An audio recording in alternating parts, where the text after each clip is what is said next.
something to the effect of like the irony of like what we're trying to get from drinking, we actually get from not drinking. And so that really resonated with me. Like that was like, yep, I know that one. And I just met this kid. He was 4. Happiest kid I've ever seen. He's in a wheelchair because he got hit by a drunk driver. And that was right at that time of that incident. So that was a really powerful, like, holy cow. That was part of my incident. I was like, I hope they pull me over so I don't hurt somebody. Like this shouldn't be happening. Yeah. Oh my God. So. Wow.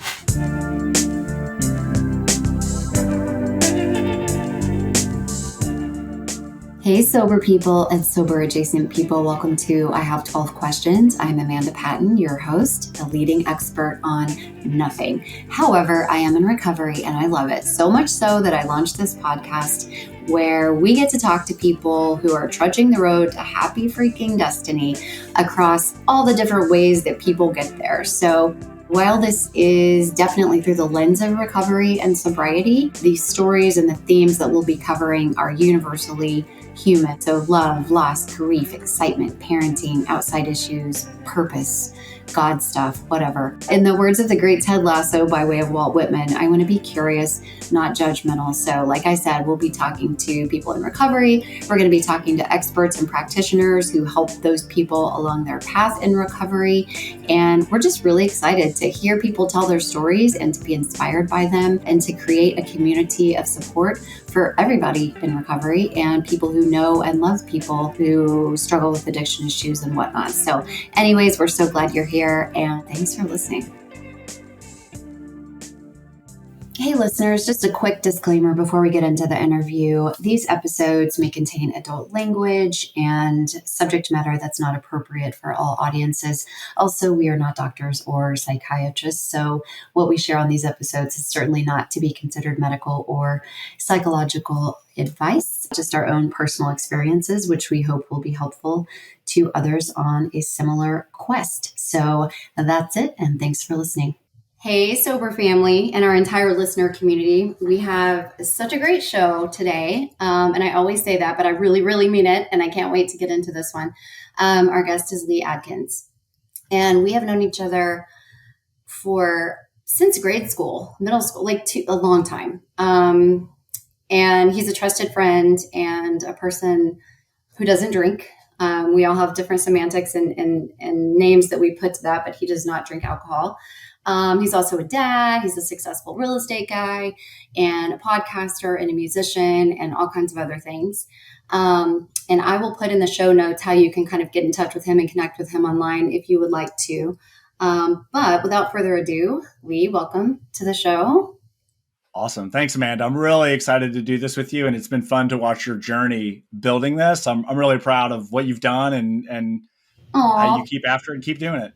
Thank you. Well, you do this too. And it shows you're just like a polished podcaster, right? It's like your voice and the way so it's obvious that you do that. And so it's weird to be recording our conversation because we do these periodically in real life, where we kind of solve the world's problems and we talk about all kinds of stuff. And they really, they really mean a lot to me. And when I wanted to start a podcast, I was like, where do you even start? This is so overwhelming. And I reached out to you, or maybe you and I were talking, having one of our catch-ups, and I brought it up. I don't remember. And you sent me over tons of documentation, step-by-step, on all the tools that you have to look for and what you need to get set up to be able to do it. And so, that was crucial. I don't think I would have been able to do it other than just outsourcing it completely, which I didn't want to do. I wanted to have control and have my voice and, that kind of thing. So, but that's the kind of person you are. You just help people for no reason. Well, yeah, it's interesting. It's funny. It's actually really how well you kind of encapsulated a lot of things in that. And yeah, it's funny because a lot of people reached out to me after I started my podcast, which is real estate related. I would imagine a lot of listeners here wouldn't be interested in it, but it just occurred to me that it made sense to document some of this because people all the time say, hey, I want to do that, or I'm thinking of doing it. And so, I just wrote down what I use and said, hey, maybe this isn't for everybody, but here's a leg up. And I've shared it with a lot of people, and a few of them have started podcasts, but it was especially cool just with our history and all that to see you do it. In fact, I don't think we talked again. I think I saw an episode pop up and I was like, she's doing it. That's Well, awesome. I'm that kind of person. Like if I'm going to do something, like let's just do it. And it's going to be a miserable failure or it's going to work. But either way, I'm going to at least try. And it was very overwhelming and it's extremely time consuming in the beginning when you're trying to figure everything out and you want to quit after every episode. You're like, I'm done. Right. I don't ever want to do that again. And then later you're like, it's just like, but it's like anything else, right? It's overwhelming. And I love how it ties back to how we all can help each other. You know, you have experience in things that I don't and vice versa. And I used to never ask for help. I would have suffered for weeks and months trying to figure it out on my own just because I refused to ask for help. And it just made my life so much easier because you were like, yeah, sure, I'll just send you over all the things. And I was like, oh my God, just saved me. I don't even know. We did that with a vacation trip once too. It's just kind of I don't know, for better or worse, it's my thing. I like to document things and share them with people if they're useful or relevant, which is a lot of what we do in our business. But right. Yeah. Do you want to do some kind of quick background? Or you want to dig into questions? Let's do a quick background because I had to listen to your podcast anyways because I think it's interesting, like the Follow Up Boss stuff and I love real estate anyways. But it's also cool, but just because they're people, right? And so, yes, It's real estate focused, but there's also a lot of other things, skills that you can apply to any. Yeah, I think I mistakenly used the term some, but there's so many things that are metaphors for other things. You know, it's not that you're going to do this exact real estate thing, but it may be a mindset thing, or it may be how I built a company or how I, do things. So the quickest rundown, it's very odd. People often ask me like, how old are you? Because a lot of these things overlapped. I've done a lot of interesting things. So I played music through school coming up, certainly, a bit of the band guy in high school and whatnot, but decided not to pursue music after high school because we had an unbelievable program at our high school. I mean, really professional level, just really unbelievable. But I decided to go to college and do something else because I'm like, this is all I know. I want to learn something else. Of course, music came back around very quickly. I met someone before my freshman year of college started in the hallway, and he was like, he had on a Rush shirt, and I was like, oh, you like Rush? He's like, yeah, I play guitar. I was like, oh, I play bass. So fast forward 3 years later, he had moved back to Atlanta and said, hey, we need a bass player. So part of my story is that I dropped out of college to play in a rock band, which was pretty reasonably successful. We had a good run for about 6 years. So after that, I got more into the music education side of things. We may or may not go into some of that, a lot of different type of things. It enabled me to meet a lot of amazing musicians I looked up to when I was a kid, and ultimately to get to play with a lot of them, or a good chunk of them, which was just unbelievable. But after that, I'll make it just a hard pivot. In 2006, I got my real estate license because I was interested in real estate, but I knew I didn't want to be an agent forever. So quickly that evolved into more of an operational role. And that's been ever since. So now I own a company that's really focused on like operations and CRM help for real estate, more teams and brokerages, the group dynamic. Right. But we certainly work with some solo people that are looking to have a growth strategy and figure out all the software and all that stuff.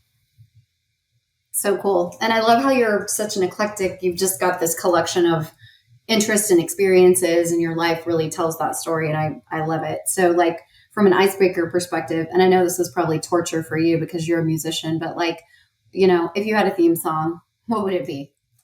Or whatever. Yeah. Yeah, it's a great question. And it's funny because I thought about a lot of different things because, is it the message? Is it the music itself? Is it like, what's the thing?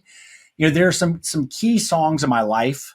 I wouldn't call them theme songs per se or something like that, but Widespread Panic's Everyday album really changed my life. That's what made me decide to move to Atlanta. I was like, people are doing this kind of music in Atlanta. Like, I want to be in that scene. Like, that's really interesting to me. Ironically enough, their first webmaster was a good friend and ultimately a roommate of mine for a long time. So some cool full circle stuff with that band. I the Tiger is a really great song that I really like. Not so much that it's like rocky stuff or whatever. It's just a song I love, and I got an opportunity to spend some time with and also play the song with Jim Peterick, who was a co-writer of it. He also wrote Vehicle.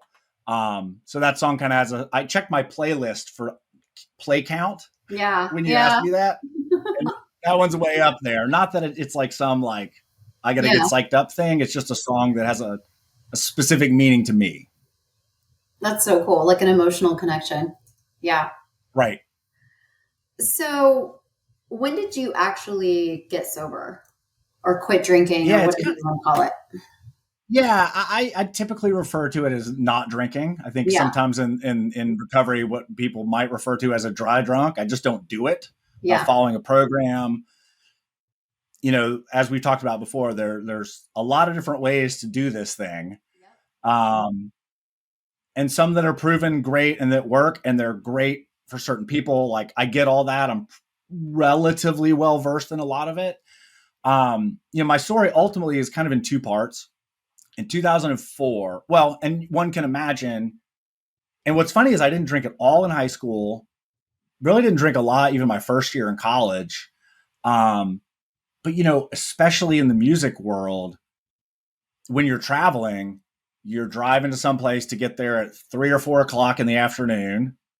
You're setting up, you're doing sound check, you're just goofing. There's nothing else to do.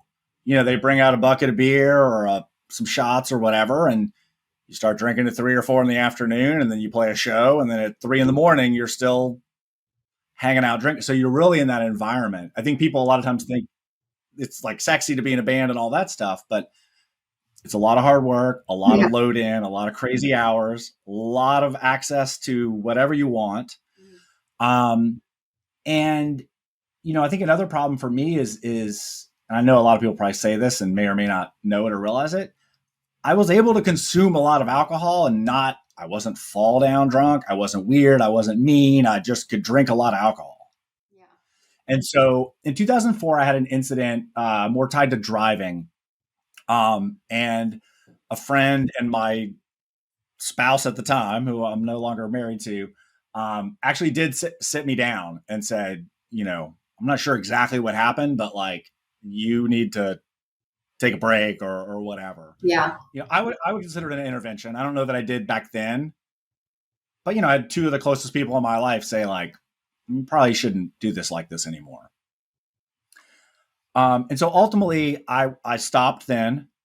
And I know this might sound crazy, and I stopped definitively for a full year, maybe 2 years. And what was interesting is in 2005, early 2005 was when I started getting kind of connected to all these famous musicians and getting an opportunity to play with them. A lot of them are in recovery or not drinking. But the key for me is that I was at my peak. As a musician, I had traveled and played 150 dates a year for 6 years. I had taught a bunch after that. I was really in like the best shape of my life, mentally, physically, as a musician. And I had this opportunity that came up that it's fantastic that I was sober for. I was, and I know this is going to sound crazy to a lot of people, but I did kind of slowly come back to some social drinking. Mm-hmm. My rule was that I'm not going to drive.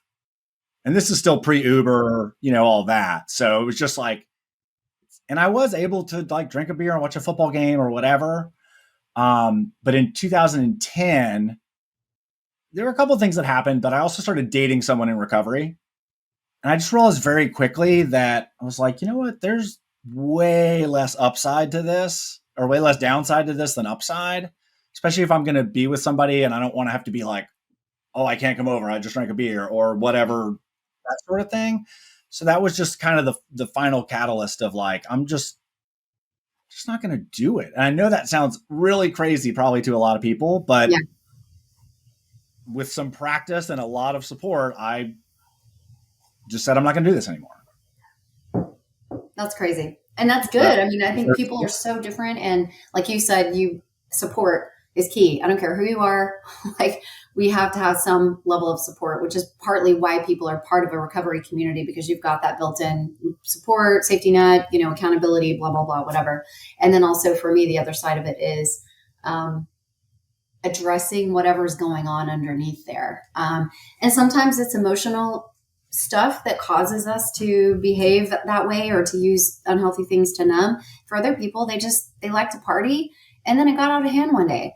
And it's really that simple. But for every person, it's so different, and there's one other important element I want to mention that I actually kind of sometimes forget, but it was really a key thing. At that point in 2004, I had gone on, I was teaching a lot of music, and I part of the business that I had at the time was putting music programs into preschools that didn't have them, kind of like a third party, like, we'll provide a music program for you. Yeah. And I just met this kid. He was 4. Just met this kid, happiest kid I've ever seen. He's in a wheelchair because he got hit by a drunk driver. And that was right at that time of that incident. So that I'd be crazy to not mention that. Like, that was a really powerful, like, holy cow. That was part of my incident. I was like, I hope they pull me over so I don't hurt somebody. Like, this shouldn't be happening. Yeah. Oh my God. So wow. That's an important part of the story. I forget. I wish I knew his name so I could thank him. That's huge. And people call it a God shot or a God wink, or maybe it was coincidence or whatever, but like that culmination of those things happening all around the same time. And I think, the next question talks about what did your life look like if you even had what you would perceive as a rock bottom or a gift of desperation? Like, it sounds like it was more of a one day, like, why am I even doing this? It doesn't, there's, yeah.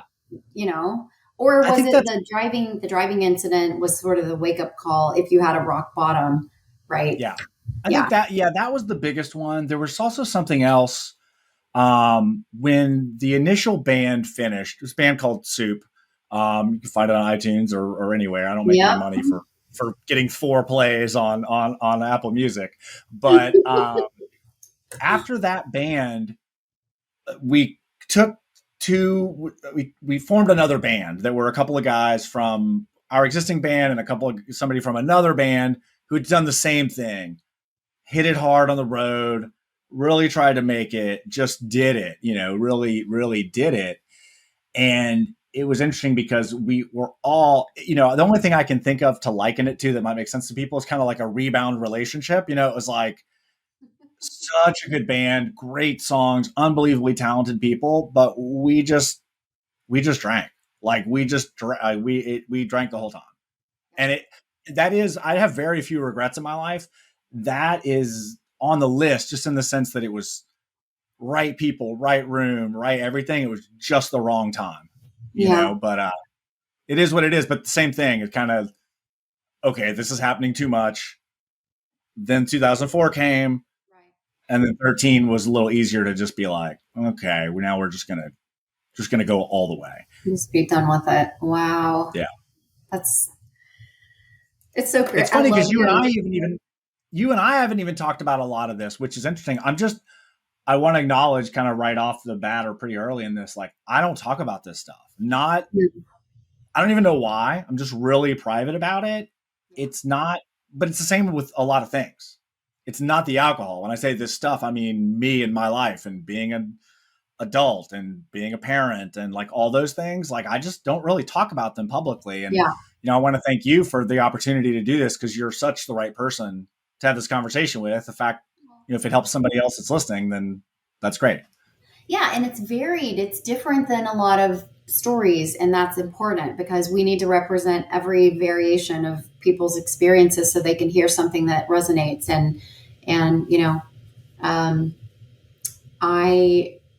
I've been this is my 10th year in recovery, meaning that every single week, several times a week for the past decade, I have openly spoken about my very, very personal life in front of a room of people. And so for me, it's just, I don't even think about it. I don't go talking to regular people about it, but I'm very used to, but I do if people ask for help. But it's weird, because in recovery, you get to that point where you just bring up the craziest stuff in meetings and you don't think anything of it. And if anyone else walked in Right. there when new people come in and they hear the stuff we're talking about, they're like, oh my God, I would never say that out loud, you know? Right. And I think a lot of people do need that perspective. Like they need it. Yeah, You need to be in a room where there's somebody way worse off than you and somebody way better off than you. And you're like, okay, totally. I fit Totally. here. This is good. And something I want to mention too really quick, and hopefully not derail us too much. I really enjoy, as much as I say I'm private about all of it, obviously everybody I'm around knows I don't drink. I do tons of like real estate events and conferences and things like that. There's always happy hours. There's always that. I really enjoy now, and really for a lot of it, being that like people don't know I don't drink. People, it's great. I have some great friends that will come up and be like, "Hey, can I grab you a Coke or a water?" Or like they know and they get it. Yeah. But I enjoy those conversations, even with people that are drinking. If they ask me why I don't drink, just a little tidbit. My short answer is I reached my quota early. I just did a lot of it, got it all out of the way. Just did a That's lifetime of awesome. drinking in like 10 years. You just crammed it all in and got it over with. I checked that box. That's amazing. Well, what is something that you do every day to stay on track, emotionally and physically? In recovery, we call it on the beam. But for me, there's a lot of scaffolding and guardrails that I need that structure and that routine to just make sure. And then if I'm wobbly or I'm starting to fall off or seeing old patterns crop up, I'm very, very aware and I know exactly what I need to do. But I Right. have a structure of a 12-step program. What do you do? I know you're a runner. I know you've got all kinds of hobbies and things, but like, what does that look like for you? Yeah, I think that the other interests are a big part of it. Like I, for better or worse, don't really get bored. Yeah. I'm not great at relaxing. I'm not terrible at it, but like I have a lot of interest, and a lot of them involve, yeah, things where, I do woodworking stuff. Like you can't really get drunk and run a circular saw. Like there's a lot of things like that, I think, that just kind of like, same with music, the way that happened for me in '04 and then in '05 really getting this unbelievable opportunity. Um, just being sober for that, I think really just kind of redrives the point home of like, you're Yeah. doing some important stuff, you're doing interesting stuff, you're doing stuff that you love. You could really cloud it by not being focused. But I mean, yeah, I meditate, I run, I hike. Um, I'm not I'm not in a lot of circles with people. I think this happens over time. You're just also not in circles with a lot of people that are like, let's go out and get crazy Yeah. for, I Yeah. just, you kind of, Yeah. some of that's age, I guess, but you're, other than being the designated driver, like you don't get that call to go do it anyway, which is great. Um, and I'm pretty disciplined. I mean, to be fair, like I played sports when I was young at reasonably high level, like music stuff. I did classical music, obviously, and jazz in high school. And so you are in this environment where you have to do the work, and then you show up, and then there's a group of people that depend on you after you've done your work to do it. And it's no different in a band. It's funny. The older I get, the more I see this in my entire life. Yeah. Same with a real estate team. Same with any business, really. Like you've got to have the right people in the right seats, clear roles, understanding of what they're supposed to do. And yeah, I think I just kind of accepted this role, and that is what it is. I know that sounds like crazy simple to a lot of people, maybe, but No, works for no, me. because I think you're running and music and woodworking, those are meditative activities. Those are activities that kind of require presence and concentration and focus and replacing old unhealthy, habits or activities with, and then aging does make it easier because, I mean, you'd be surprised. I've just trying to date and different things. I've met some 50 something year old men who are still partying like they're 22. And it's like, oh my God, Right. even if I wasn't sober, like that's not my scene. I mean, good for you if that's what you're doing. But like for me, I just want to be in bed by 10 p.m. and reading a book and Right. stuff Right. like so I can get up for I my relate to that. workouts. I can get up for Right. my work. I can show up as a Right. prepared part of a team. I can make sure I did my part. Like I can show up for my family. Like, I don't know, it feels really good to be able to count on myself, Yeah. and to have Well, other people and to your count on. point, yeah, to your point too, I think being a parent is a big part of that as well, because Oh it yeah, ain't just yeah, you've got to show up for that, yeah. so Your yeah. schedule So stopped mattering a long time ago. Like from the time they come around, you're like, oh, okay, I don't sleep anymore, and all of my free time and expendable income is gone. right. Well, and another interesting thing about us, and again, I know I'm pretty private about this, and I think you are too, is that, part of us reconnecting was that we both had older kids, at least relative to kind of our peers and the people in our same age. So I think that also is an interesting blessing in the sense of like, when they're 8, 9, 10, 15, whatever, like that's a different, you can do whatever you want when they're 2 or 3 to some degree, but the more they advance and the more you have to show up at school stuff and do whatever, like that's another for me now. Look, let's be real. I'm not telling somebody they should have a kid so they can get Yeah. clean, but like it's a factor for both of us. So I think it bears Yes. mentioning. Yeah, and I think too that being empty nesters in our 40s, that's not a very common Right. thing, and it's a Right. unique position to be in, and so sometimes it was scary for me for a while, because it's like you do have all this time, and you're at a point in your career where maybe you've got more flexibility, you've got more expendable income, and like that could turn into something not great for me. And so Right. I need to make sure that so I think it all really, I mean, how have your family and friends dynamics been for you in recovery? Like, did you, because in the program, there's a lot of stuff that comes up around boundaries and like changing your people, places, and things. That's really, really hard to leave behind, friends, or have to create boundaries with certain family members, or you just whatever. But did it shift for you? What did that look like? What does that look like? Yeah, that's a good question. I mean, it was interesting for me because grew up obviously in a small town in Texas, same as Yeah, you. same town. Um, but I guess a lot of this happened after I moved to Atlanta. And again, back in the like, I feel so old because now I start to say all We're these things old. that you say the only It's old fun. only old people say. But it was before the internet. It was still at some level before cell phones and all that. So I certainly am close with my family. Yeah. I don't recall specifically necessarily saying to them like, I'm not going to do this anymore. I think we went on a summer vacation and I wasn't drinking and nobody really said anything or asked any questions. And kind of from then on out, it just didn't happen. They just kind of knew, but I don't know that it was ever super overt. Like I said, starting to date somebody in recovery, but I think it's also really important. I was mature enough at that point finally to not do it for them or because of them. I knew it was my choice for me, but that was kind of yet another catalyst of like, all right, cool. Well, don't have to worry about, is it that? Are we that? Can I drink on Tuesdays and not on Thursdays? Like, what does all that look like? That seemed more complicated than it was worth. And again, I know that's unusual.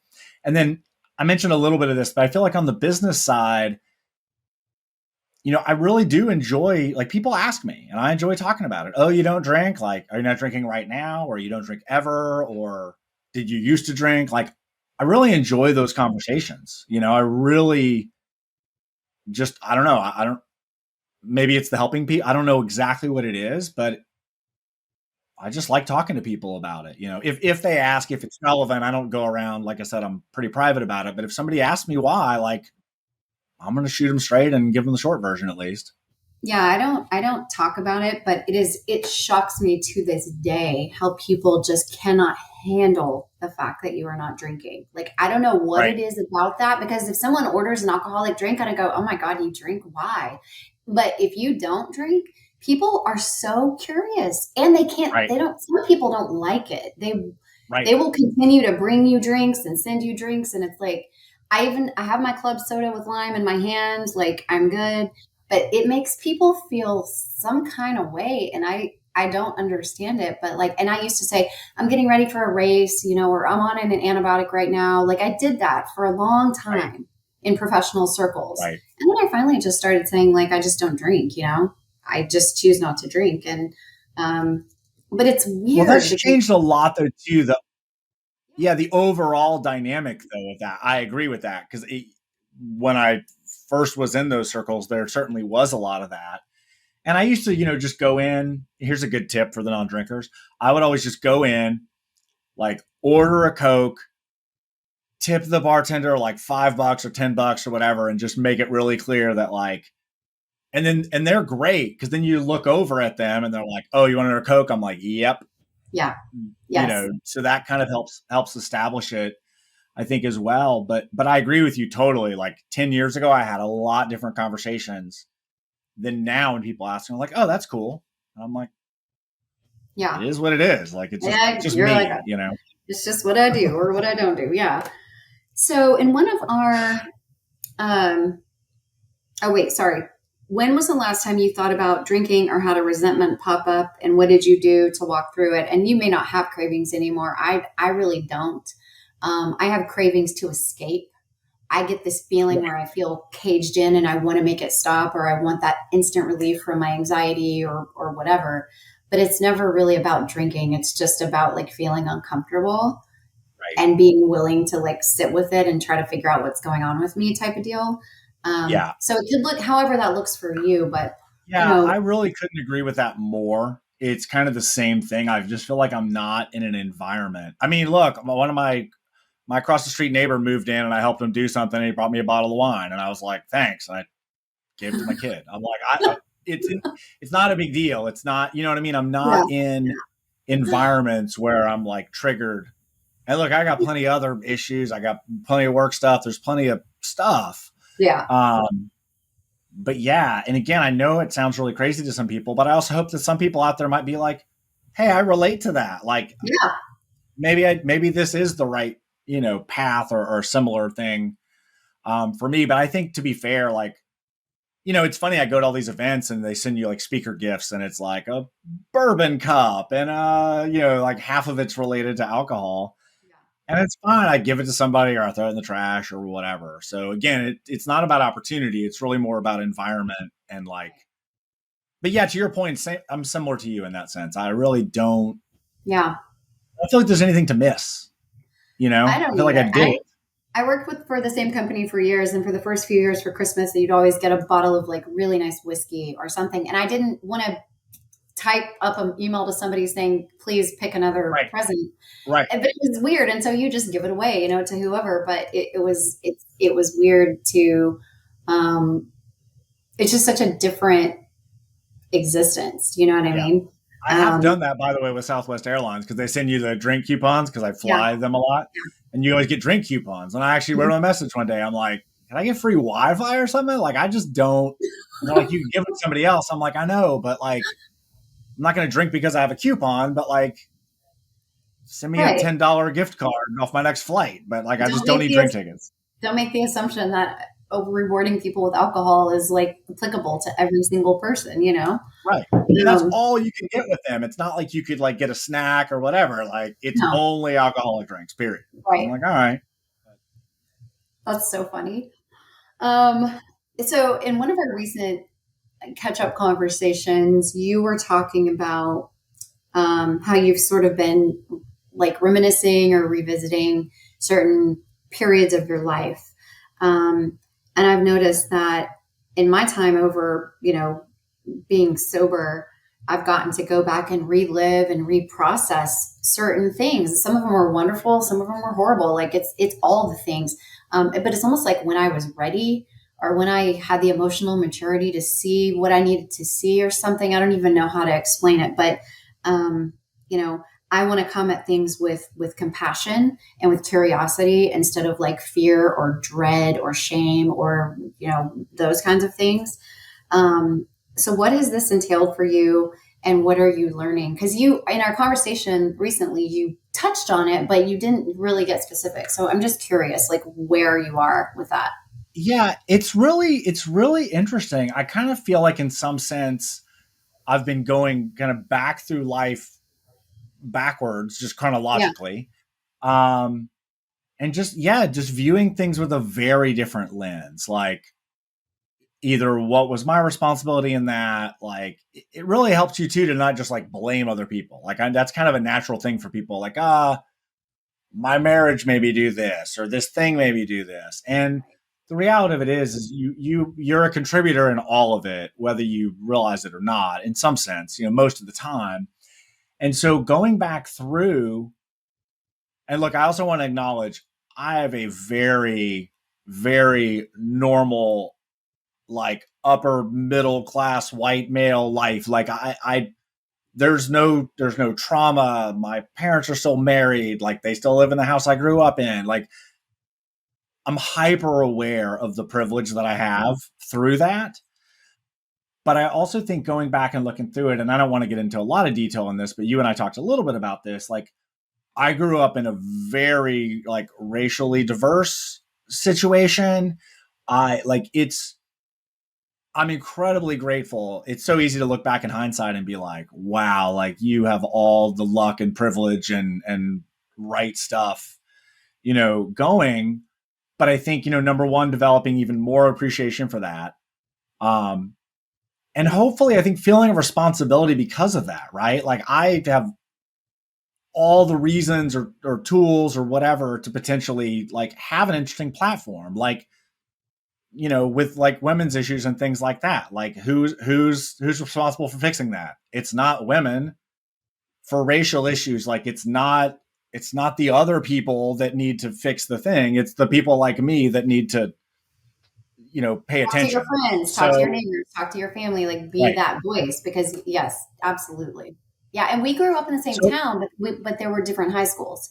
And so right, we talked about that. Our experiences were wildly different based on the right, demographics and this and that, which is so weird because it's a small town, but like it was very different.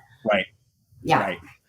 And some of it is that I do go back pretty frequently. Like my family's still there. We just spent a week at the beach together with everybody. Like I am physically there a bit. And I don't keep in touch with a lot of people from high school, but the ones that I do, like, there's meaning to that. It's a very Yeah. intentional, purposeful relationship, and we keep in touch. Some of us have traveled together and done interesting things. So yeah, there's just all these things that I think viewing it through a different lens is the easiest way I can think of. Like the almost 50-year-old me now can really process and think about things a lot differently than the 25-year-old me, Yeah. having lived a lot of life, you know? Yeah.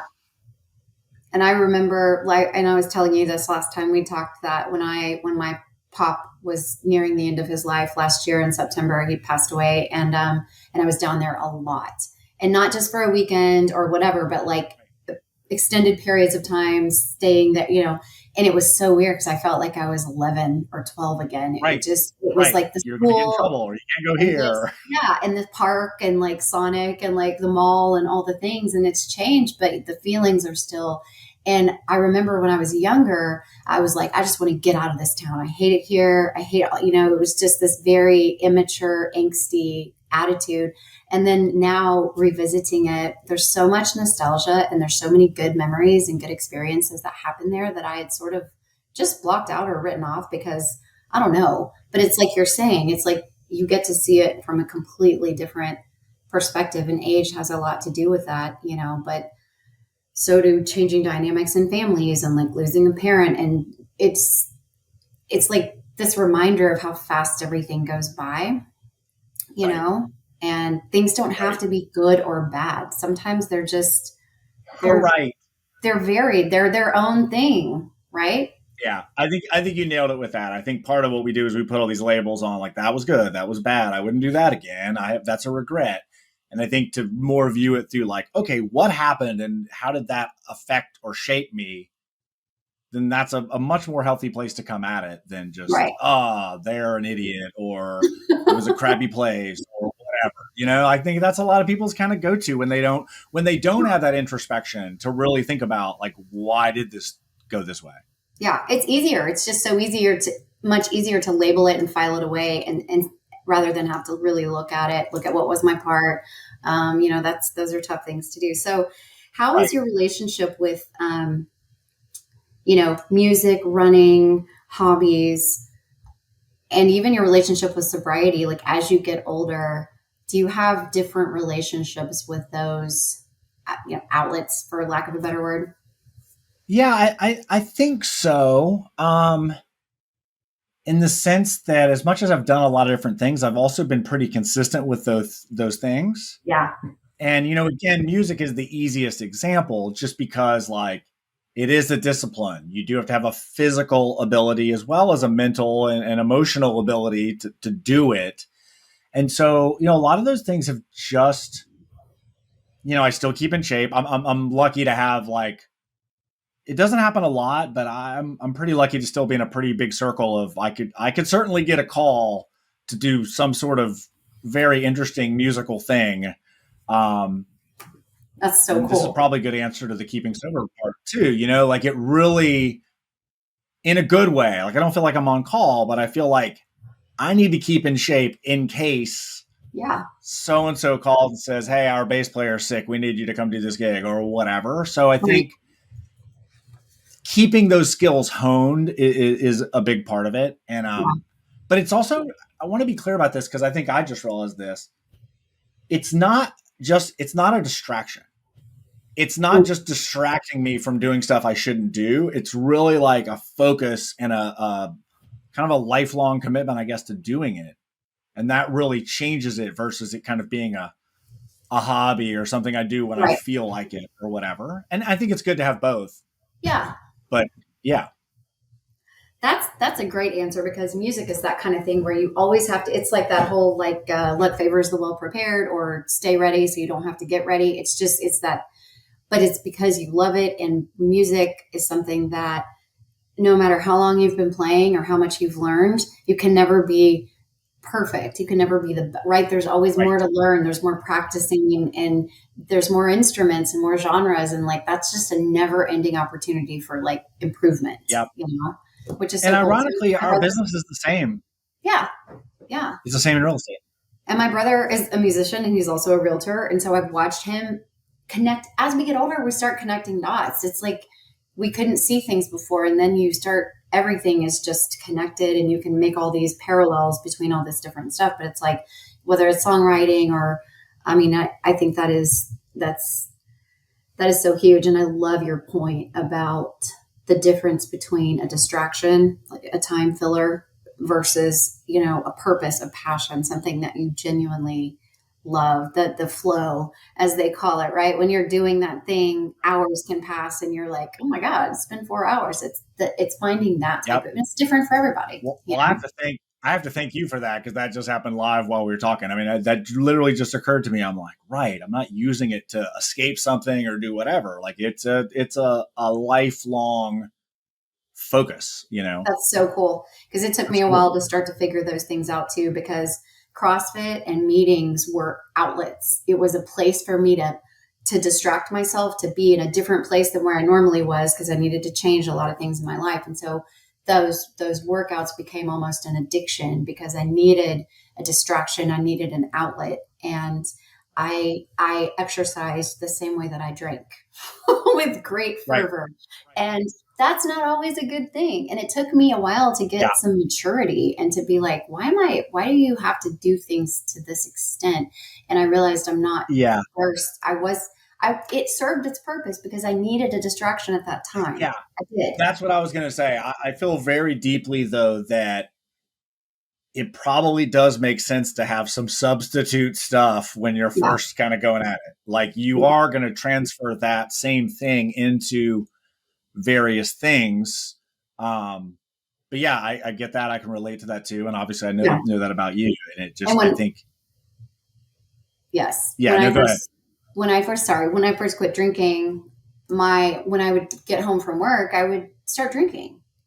Like, and I wasn't going out to bars and clubs and stuff. I drank pretty much at home, Right. and not, but so instead of that, I went to a 6 p.m. meeting at my home group in Houston for years. It's like I knew I needed to replace, my car wanted to go this way and I needed to go over there. And it Right. was reprogramming and it was And the good news is repeating. you're driving it, but Yeah. those habits and those ruts, like they really But they don't go away.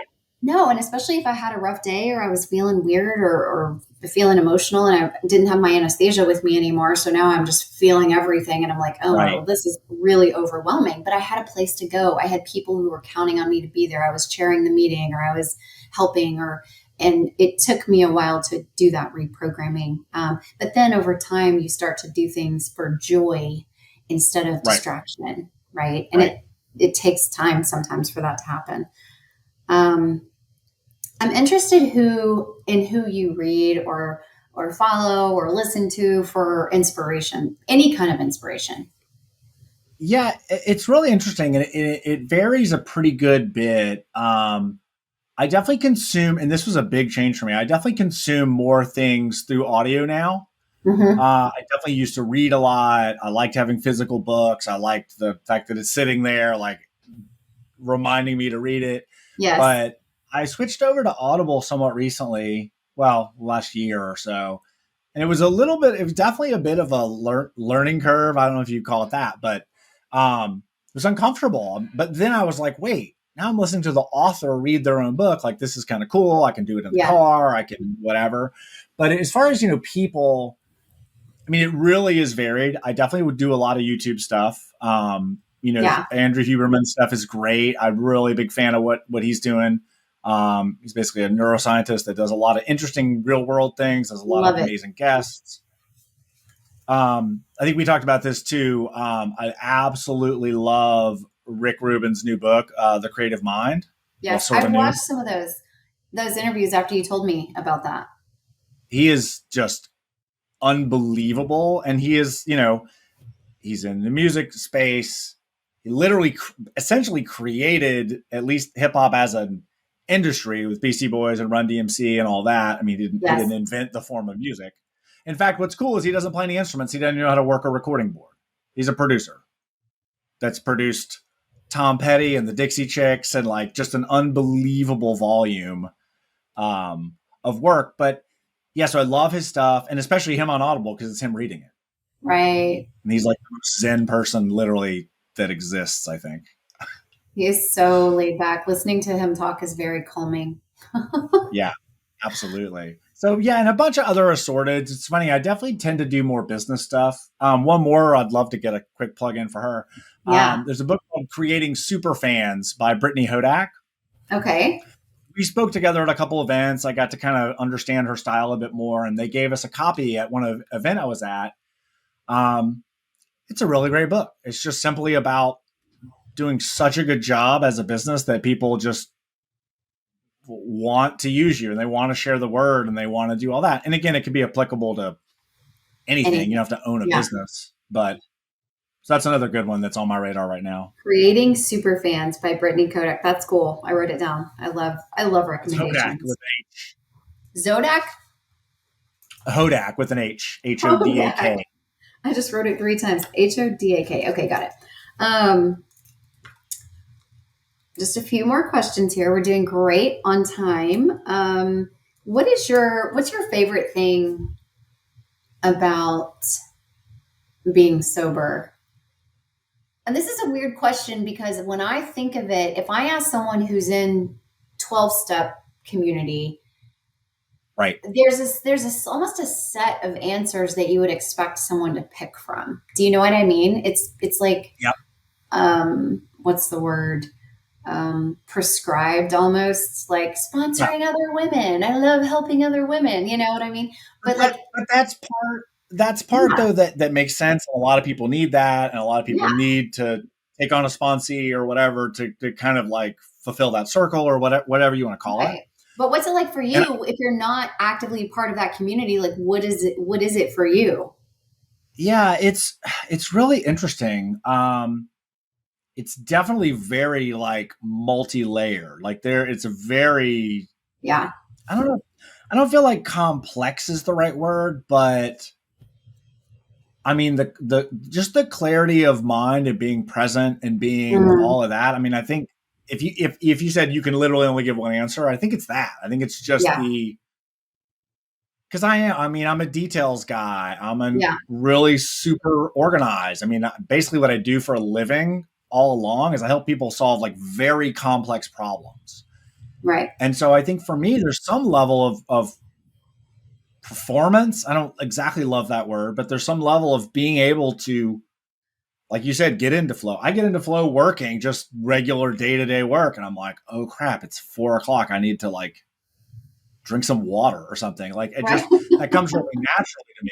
And I think Yeah. that is probably from the music training and the sports discipline stuff and all that. But I think that's the biggest thing. But yeah, there's a lot of other just, and even kind of that, I don't love to use the word shame for this, but kind of like I said, when I was dating somebody and I didn't want to be like, oh, I just drank a beer. Can I talk to you? This is going to be weird. Are they going to know? Like all of that sort Right. of stuff. Yeah. You avoid a lot of that by not doing it. I know that sounds a little crazy to probably a lot of people. But yeah, it's just a decision that I made. Yeah. I would agree with that. When people have asked me that question, it's peace of mind is always the first thing I think of. It's just peaceful. It's just so Right. peaceful. And even You when had a something, really cool quote, and I'll get it yeah, wrong, but you had a really cool quote on your I can't remember if you said it or she said it, but on your interview with Cole Chance, mm, um, something to the effect of like the irony of like what we're trying to get from drinking, we actually get from not drinking.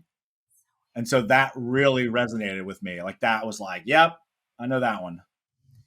and it's you only see it in hindsight generally, right? And Right. it's so weird, but like to me, what I get out of exercise, for example, it's kind of like this is going to suck now, feel better later. Alcohol is the opposite. This is going to feel good now and suck later. It's just flipping, but you're going to have to work for it. There is Right. no instantaneous, peace or that feeling of belonging or that whatever. It's like it's from being honest, showing up. Like it's these little victories that add up over time. And like my original sponsor used to say, if you want to be loved, be lovable. If you want to have self-esteem, do esteemable acts. Like it's going to take time. It's not instantaneous like a pill or a drink. Right. And so, and our culture is very like, hey, I want it right now. I want it now. But the irony of like, after a while, when you settle into this new life, you realize that you start feeling all the feelings that you were chasing so hard with all this Yep. other stuff, and it never worked. Right. It's just crazy. How would you say your parenting style has evolved over time? Yeah, that's really interesting. And I know you and I have talked some about the long term or the maybe for us now near term effects of just the power of having like an adult kid who's self-sufficient. Like Yeah. I love it. I have still a good chunk of friends who are either younger or having kids late or whatever. And I just love, saying things to them like, this is awesome. Like 3 is awesome. 6 is awesome. 8 is awesome. But like, there is nothing greater than having a successful adult child, for Yes. lack of a better term. Right. And you want them to surpass you, right? Like in some level, like you want that for them. So, at this point, she's, approaching 30. And so there's no, the parenting is just being there for whatever, whenever, but there's certainly no like, oh, you should do this or you should do that. I mean, I think I probably ask her more questions she probably helps me more than I help her. That's what I was going to say, Sarah, because my daughter, will be 30 next month. And her wisdom, she's been wise since she was little. She's just a very wise person. And I learn more from her now. And I think my style of parenting, the way that I was raised, is that parents are right. We're the grown-ups. Right. I didn't ask for your opinion. Like it was very much this hierarchical relationship. And mine evolved to where this is a partnership. They are Right. smart enough to understand words. They can have conversations. They need space to say that I am sad or scared or that hurt my feelings. I am okay to apologize to my small child which I didn't really Right. do because I didn't think parents needed to do that because that's not how Yeah. it was in our house. I would have never gotten an apology from my parents. Like, are you kidding me?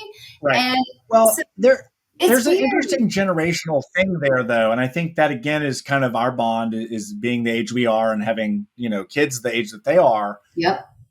I'd like to think that they fell into this really interesting, I won't call it generational gap, but as far as we're concerned, technically a gap. Like they kind of grew up in a little bit of an old school world. They didn't totally have cell phones. I guess they had video games, but you didn't play them all day. You played it for like 30 minutes and then you went and did something else and played outside. So like, I'd like to think that their timing is just really also really good in the sense that they didn't totally grow up in the cell phone social media world, but they Yes. didn't necessarily get spanked in the same way or disciplined at school or whatever in the same way that our generation did. So it's Yeah. some of it's timing, I think. I mean, I don't know if, I've never really thought of that because they were kind of the in-betweeners, like, which is interesting. Part of their lives were because when Sarah was little, she was always like playing outside and this and that, and then the internet and Facebook and all these things started to come in, and you could watch it change. And these right.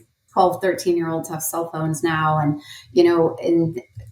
it was, I'm not sure the changes were all good either, but like, Right. I just, when she would say like, you were really hard on me or you expected a lot of me. And I was just like, you have no idea. Right. Well, and I was going to say, to be fair, that applies to us too, right? Because we did Totally. grow up in a generation where you could get spanked in school or whatever, and that Yeah. was a real thing. And I'm glad. Yeah. I love when and where and how I grew up and how all that Yes. came to being. But I think we brought a little more of that as parents because we were also younger. Yes. Because I was the same way. It was very disciplined. It was schoolwork, science fair projects. You got to get, is your soccer uniform ready because you got practice tomorrow? Like those sort of things. Not mean, but disciplined for sure. It was very, very, yeah. And it was like chores and this and that and making sure that your responsibilities were taken care of. And if you forgot your lunch or you forgot your lunch money or your soccer stuff, I mean, good luck. Nobody's going to run your stuff out to the school. Whereas when Sarah was little, I totally was like, ooh, I need to bring, but then I had that kind of hard line too of you need to do what's expected of you type of thing. Because I wanted to prepare her for the real world, not this soft, easy, forgiving area where at home, because I didn't want her to get eaten alive by the world. But it's interesting over time, the balance. And then at this point I listen to her say things or watch her life. And I'm just like, you're so much more evolved than I was at your age. Like, it's insane. It's really rewarding. But I think there's some key to that more disciplined, strict stuff early. And then you do get to be more of a friend as they get older and you're able to have that type of relationship versus like, they have left the nest, but they still need you for some things, but not, they're different things. They're more adult, type of things. So, but yeah, it's the greatest thing ever. I mean, recovery, that is the meaning of life. Yeah.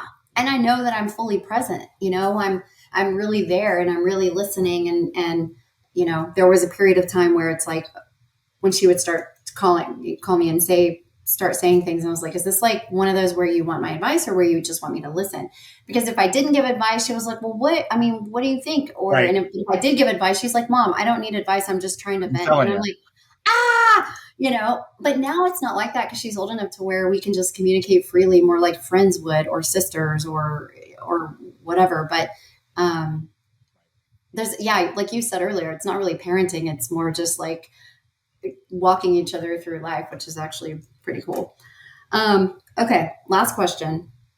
What is the most practical piece of advice, either for people who aren't drinking or maybe they're thinking about like, I wonder if that's a change I would want to make in my life. Like what's your wisdom nugget that you would pass on to people?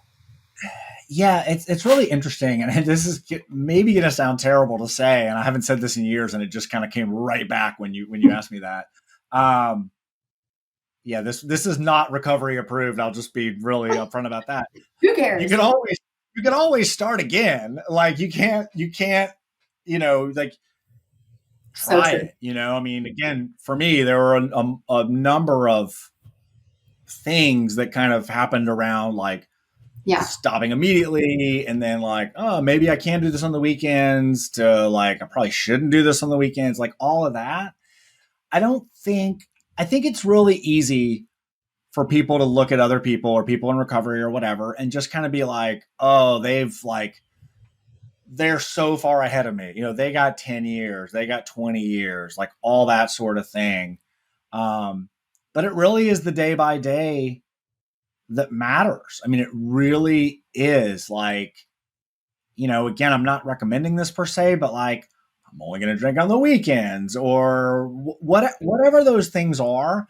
I think a lot of people with this, and I don't believe my actually thoughts have changed on this recently in like an addictive personality type thing. I think we all Yeah. certainly have tendencies, but like, I don't wholly believe that you're like predestined to be an addict, whatever it is anymore. I think I did previously, but just that idea of like, whatever you do that's forward progress is forward progress. Right. When somebody picks up a chip or relapses or whatever, like they still had 5 years before that. I know the program doesn't measure it that way, but like Right. still had 5 years before that. You made a mistake, something happened, you should probably get back in a program or try something different or try a Right. different group or whatever those things are. But yeah, it's one day at a time. Same way I started running again. Like I was in pretty bad health.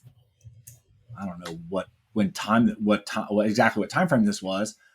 I just started walking.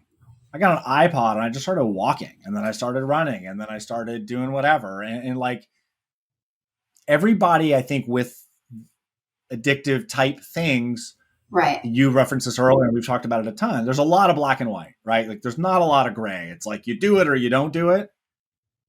And I think that gray is okay sometimes. Yeah. You got to be moving in the right direction, but I think it's okay to not, maybe set some boundaries for yourself. Like I'm only going to have 2 drinks at this event or whatever those things are. But I just know it's easy to look at other people who have years of sobriety and be like, well, they have years or they did this or they had a great sponsor or whatever it is. And I just think the reality of it is, again, oversimplified, the responsibility is with you to move in the right direction. Right. That's great advice. And it's real. It's real life. That's realistic. Because whether it was Cole Chance or Gene McCarthy or all these different people, they didn't just stop all at once. They had a plan together, or maybe they just fell in love with yoga and it just started to slowly replace these other, desires or cravings or, compulsions or whatever. And I think that trying to really understand, like for me, before I do or say anything, whether it has to do with drinking or anything else, to think about, how does this make me feel? How is this going to make me feel? Because to me, that's the punishment personally, is how I feel after. And there are times where I want to say something or buy something or do something. And there's that buffer now of like, just because you want to do something doesn't mean you need to do it. But guess what? If you do, it's not the end of the world. Like, and your story was opposite, where you started dating someone in recovery. I had been sober for 9 months and I started dating someone who drank. And I started drinking again, and I needed to go through that thing and then find my way back, to recovery when I was ready. And we always say in the rooms, it takes what it takes. To your point, you're not going to be a one-ship wonder. Probably it's not going to magically transform, overnight. But if in that environment, I love that you said it that way, because that was the other piece I was thinking of. It's just that environment. Like, deep down that if you go a certain place with certain people, what's going to happen? So if you're in a place to say like, hey, I'm not doing that today or whatever, fine. If you're not, don't go to that place with those people. And again, I know that's a gross oversimplification, but environment is really everything. And then over time, the environment won't matter anymore. Also, it wasn't his fault, it was my own choice. And that's what I loved about what you said of responsibility. The onus is on me. Whatever path I choose to change my habits or whatever, it doesn't matter. But ultimately, it is my responsibility. and people, places, and things cannot make me do anything. And, and so really just getting rid of all those excuses and the lies and the bullshit that my mind will try to tell me, so that I can justify whatever it is I want to do that I damn well know that I don't need to do. And so I think it took me a lot of those missteps, and I had to fall flat on my face over and over and over again. And I needed that. I needed every one of those lessons. And that's when I know people who relapse after a year, 5 years, however long, whatever. It's like, okay, this sucks. Pick up a desire chip. Let's start again. But no one can ever take that time away from you. Right. Like you just said, you learned, you stayed, so you avoided consequences during that time. Like you learned things, and that's, so you didn't fail, you went a different path, and now you're going to get, and a lot of times for like Cole or all kinds of people that I know, they don't do AA. They find other ways that work for them. And that's the other thing. Well, and to be fair, what's cool now is there are so many other resources between online or podcasts like this or books, or, you can download a 12-step worksheet right now off the internet and check some boxes or learn about it or whatever. So I think in that sense, again, a gross oversimplification, but just there are so many more resources now. Yeah. Than there were even 5-10 years ago in podcasts and books and once you start to know the signs too, you can really look. I was actually at dinner in DC with my aunt and uncle one time, and we were close to DuPont Circle, just hanging out, and like these doors open and all these people come out, and I look over and I'm like, oh yeah, okay, yep. There's a little triangle circle there. And I'm like, right. I get it. So there are more context clues the more you know, and you're kind of like, oh, right. That's a cool place. And there's meetings all over the place. Community, no matter where I am in the world, I can drop into a meeting. I love that. That to me, that's the important part. It was like, I know that if I, and I don't do it now when I'm feeling wonky. I do it because I enjoy it. Like I literally like it. I actually do. But I can also go do a bunch of other things. It doesn't have to be all that. I can vary and take what I need and leave the rest, like they say. But the last thing I will say too, because generally when we start asking ourselves questions about should I drink less, there's something behind that. Right. Right. And that's the first sign. That might be the first step. That's the half step. I had so many moments and questions of like, why can't I drink like those people? Or why don't I want to go?